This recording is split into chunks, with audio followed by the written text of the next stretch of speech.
ને આજે તો કોલેજના છોકરા છોકરીઓ માય કાંગલો બટન ખુલ્લા પાસળીઓ દેખાતી હોય પેન્ટ આટલે પહેર્યો લો વેસ્ટ હાલા તારે વેસ્ટ જ ક્યાં છે અને પછી કૂતરું પાછળ પડે ને તો કે લે કડી જા દોડી ના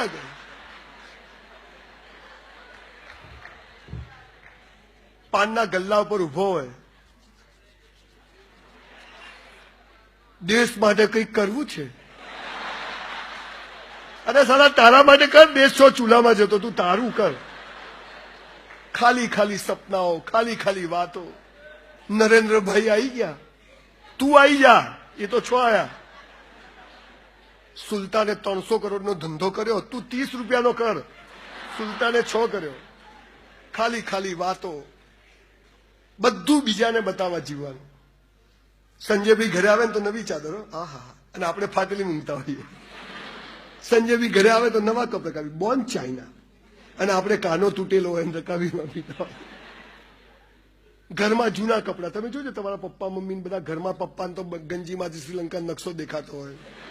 મમ્મી હોય તો પાછા ચણિયાનો છેડો લટકતો હોય ઘરમાં કામવાળી કઈ ઘરવાળી કઈ ખબર જ ના પડે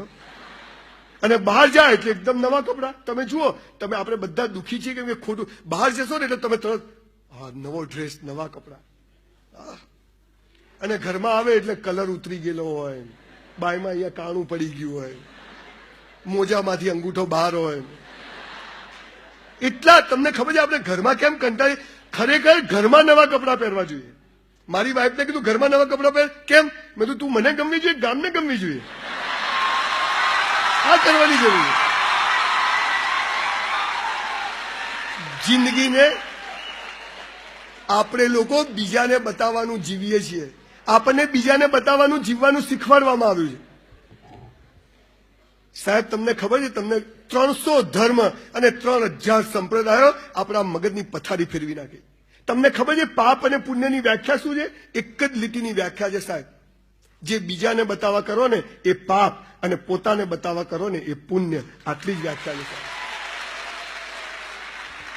આખી ટ્રેનિંગ આખી એજ્યુકેશન સિસ્ટમ આખી સોસાયટીએ એ જ તૈયાર કર્યું કે બીજાને બતાવવા જીવો હા મને ગમે છે હું નવા કપડાં પહેરું ધેટ્સ ઓલ પણ હું ઘરેથી નીકળું કોઈ શું કહેશે માટે હું નવા કપડાં પહેરું તો એ બેવકૂફી છે